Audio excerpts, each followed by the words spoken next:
ओम क्लीं कृष्णाय नमो नमः। मोर एही यूट्यूब रे थिबा समस्त भगवत प्रेमी भाई और भौणी मानकु मोर राधे राधे। केमिति अछंती आपण माने? कृष्णांक कृपारु समस्ते भलरे थिबो बोली मोर आशा और विश्वास। आज मु श्रीमद भागवत गीतार तृतीय अध्यायर श्लोक 21 आपण मानक आगरे तोली धरिबी। ता पूर्वरु उपक्रमणिका विषय रे किछि आमे सुनिबा। जो माने सब्सक्राइब करि नाहंती प्लीज सब्सक्राइब करि दियंतु। कमेंट रे निजर मतामत लेखंतु। मृत्यु समय रे किपरि परम पुरुष भगवान को चिंता करिबो से कथा मध्य गीता रे कुहा जाय अछि। जं जं वापि स्मरणं भावं त्यजत्यन्ते कलेबरं त्वं तमैवैति कौन्तेय सदा तद्भावो भावितः। जेउ भावना रे जीव तार शरीर त्याग करे पर जीवन रे से निश्चित रूपे तदनुरूप अवस्था प्राप्त हुए। ए भूत प्रकृति भगवानकर एक शक्तिर प्रकाश अटे। विष्णु पुराण रे वर्णना करा जायछि जे भगवानकर समस्त शक्ति विष्णु शक्ति ही पराप्रोक्ता इत्यादि। भगवानकर अनंत शक्ति अछि एवं विभिन्न प्रकार शक्ति अछि जहाकू आम्भे माने चिंता करि परिबा नाही। ताहा आम्भ मानकर चिंता शक्तिर बहिर्भूत। अवश्य खूब प्रसिद्ध पंडित मुनि ऋषिगण किंबा मुक्त महाजनगण भगवानकर से शक्ति समूह संबंधरे अध्ययन करी सेमानंकु तीन भागरे विभक्त करि देइ जाइछन्ति। समस्त शक्ति हेउछि विष्णु शक्ति अर्थात सेमाने भगवान विष्णुंकर विभिन्न शक्ति अटंती।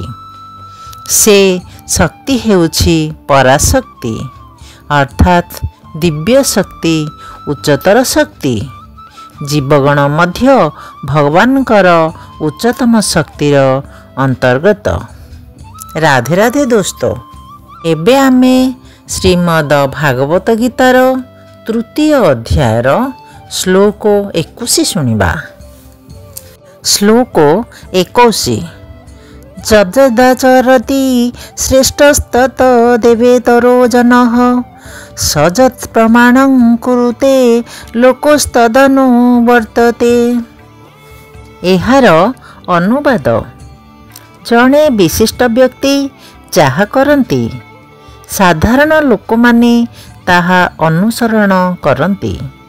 से तांकर निज आचरण द्वारा जेउ प्रकार कार्य करि जांती बा कार्यर जेउ मान निर्धारण करंती समग्र पृथ्वी ताहा अनुसरण करे।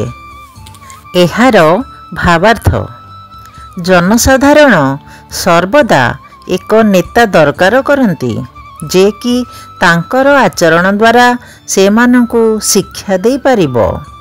जदि नेता निजे धूमपान करुथांती ताहा हेले से जनसाधारणंकु कदापि धूमपानरु विरत करि परिबो नाही। श्री चैतन्य महाप्रभु कहिछन्ति जे शिक्षक शिक्षा देवा पूर्वरु निजे सदाचारी हेबा उचित। जे एही प्रकार अर्थात निज आचरण द्वारा शिक्षा दियंती ताहांकु आचार्य बा आदर्श शिक्षक कहन्ति। तेणु शिक्षक शास्त्र विधि अनुसरण करिबा उचित। ताहा हेले से जनसाधारणंकु शिक्षा देई पारिबे। प्रामाणिक ग्रंथ बा शास्त्र मानकरे जेउ नीति बयान करा जायछि सेगुड़िको शिक्षक कदापि परिवर्तन करी नूतन नीति प्रणयन करि पारिबो नाही। मनु संहिता परि ग्रंथमान मानव समाज निमित्त उद्दिष्ट। एगुड़िकरे मानव मानकर आचरणीय नीति बा नियम मान दिया जायछि। ତେଣୁ ଆଚାର୍ଯ୍ୟମାନେ ଯାହା ଅନୁସରଣ କରିଯାଇଛନ୍ତି ତାହା ହିଁ ନେତାମାନେ ଅନୁସରଣ କରିବା ଉଚିତ। ଅର୍ଥାତ୍ ନେତାମାନଙ୍କର ଶିକ୍ଷା ସେହି ନୀତିମାନଙ୍କ ଉପରେ ଆଧାରିତ ହେବା ଉଚିତ।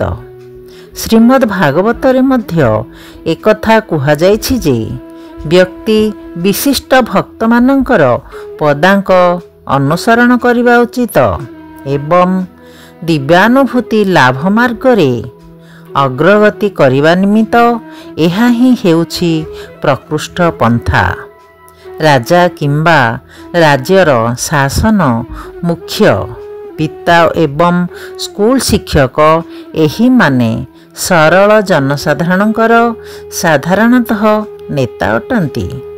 ଏହି ସ୍ୱାଭାବିକ ନେତାମାନଙ୍କର ଏକ ବିରାଟ ଦାୟିତ୍ୱ ଅଛି, କାରଣ ଏମାନଙ୍କ ଉପରେ ରାଜ୍ୟର ଲୋକମାନେ ନିର୍ଭର କରନ୍ତି। ଏମାନଙ୍କ ଉପରେ ଯେଉଁମାନେ ନିର୍ଭରଶୀଳ ସେମାନେ ନୈତିକ ତଥା ଆଧ୍ୟାତ୍ମିକ ଉନ୍ନତି ଏହି ନେତାମାନଙ୍କ ଉପରେ ନିର୍ଭର କରେ।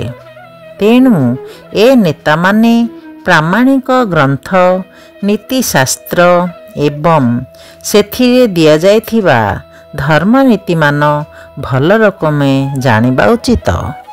ରାଧେ ରାଧେ ଦୋସ୍ତ, ଏବେ ଆମେ ଏହାର ପର ଭିଡ଼ିଓରେ ଶ୍ଲୋକ 22 ଶୁଣିବା। ଏବେ ମୁଁ ରହୁଛି। ରାଧେ ରାଧେ।